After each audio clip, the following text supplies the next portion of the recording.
There are truths we spend a lifetime avoiding, not because we are afraid of suffering, but because we fear discovering who we truly are beneath the mask we wear. This fear is not unfounded, for behind the mask lies the shadow. I am Carl Gustav Jung, and today I invite you into the depths of the psyche, not the comfortable heights of self-improvement, but the darker regions where your unlived life waits patiently. Part 1. The Birth of the Shadow. The shadow is not evil by nature. It is simply that which has been rejected by consciousness. It is everything we do not wish to be, yet are. Every feeling we suppress. Every impulse we condemn. Every truth we refuse to see in ourselves. When I first encountered the shadow, I did not know its name. It came to me in dreams, in patience, in my own breaking apart after my separation from Freud. I descended into the unknown, not with curiosity, but with necessity. It was not a choice.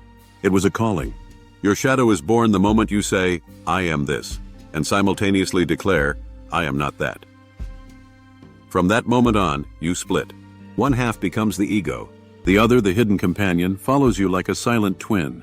Part 2. The Mask and the Mirror. Most people wear a mask. I called it the persona. It is the image you present to the world, the role you play. It is necessary, of course. Society demands adaptation. But the danger arises when you believe that you are the mask. You are not your profession. You are not your name.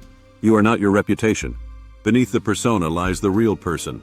And this person is incomplete without a confrontation with the shadow. You see, the more virtuous your persona, the darker your shadow becomes.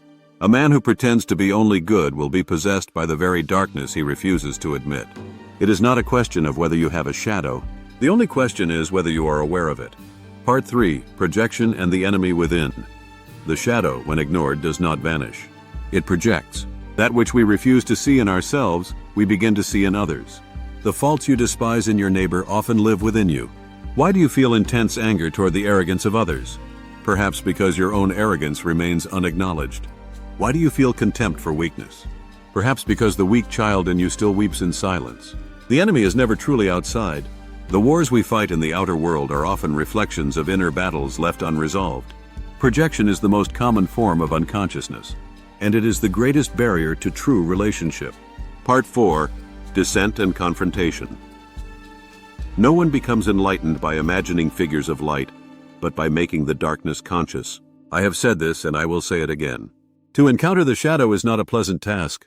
It is a descent, a catabasis. You will meet aspects of yourself that disgust you. Rage, envy, lust, cruelty, weakness. And yet these are your energies, distorted by repression. Only by facing them can you redeem them. The shadow must be faced voluntarily. If not, it will find other ways to emerge. Through symptoms, through accidents, through the sudden collapse of a carefully constructed life. You must descend consciously, and there in the underworld of the soul you will find not only pain, but also power. Part 5. The Gold in the Darkness. The shadow is not only the seat of darkness, it also contains unclaimed vitality, hidden talents, rejected gifts, forgotten joy. This is what I call the golden shadow. Many people fear their own greatness more than their failure. They sabotage their potential because it does not fit their self-image. The artist suppresses her creativity. The lover denies his passion. The visionary buries his voice. To reclaim the shadow is to become whole. Not perfect, but whole.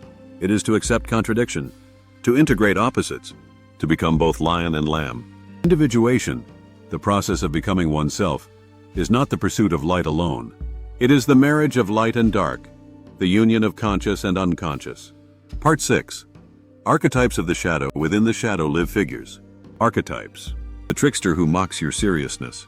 The outcast who refuses conformity. The seducer who tempts you to feel.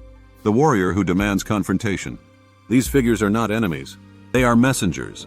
They appear in dreams, in fantasies, in sudden urges. Do not exile them. Speak to them. Ask what they want, what truth they bring. Often they carry parts of you that were abandoned to survive childhood. A voice you were told to silence. A rage you were punished for expressing. A gift you were afraid to claim. To work with these archetypes is to open a dialogue with the soul. Part 7. Practical work and inner alchemy. You may ask, how do I begin? You begin with honesty, brutal honesty. Write what you do not want to admit. Notice what triggers you in others. Pay attention to the recurring themes in your life. Dreams are doors to the unconscious. Record them. Sit with them. They do not speak in logic, but in symbol. Practice active imagination. Speak to the shadow as if it were another person. Let it answer you. This is not madness. This is dialogue with the soul. Do not expect quick results. The shadow has been buried for years. It requires patience, discipline, and above all, compassion. Part 8. The Shadow and the World. We live in a time of mass projection. We point fingers. We divide ourselves. We create monsters out of our fellow human beings. But the only lasting revolution is the inner one. If you do not reconcile with your own shadow, you will seek it in the faces of others. The world does not need more saints. It needs integrated human beings. Men and women who have descended into their own darkness and returned with the gift of awareness. Only then can we build something real. Only then can we love without illusion, act without hypocrisy, and live with a freedom that is born from truth. You were not born to be good. You were born to be whole. Do not seek to escape your darkness. Walk into it.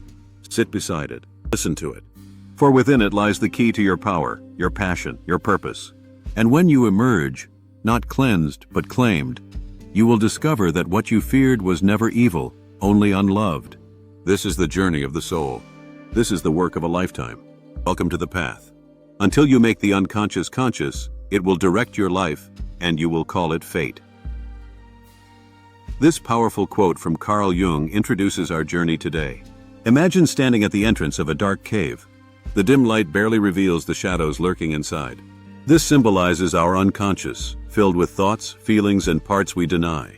Carl Jung discovered the shadow concept during his own personal crisis. He examined his dreams and faced his hidden fears. This exploration led him to understand the importance of embracing our shadow. The shadow embodies the parts of ourselves we repress. Ignoring it creates projection, conflict, and inner fragmentation. We see our faults in others, projecting our shadows onto them. When we face our shadow, we find wholeness.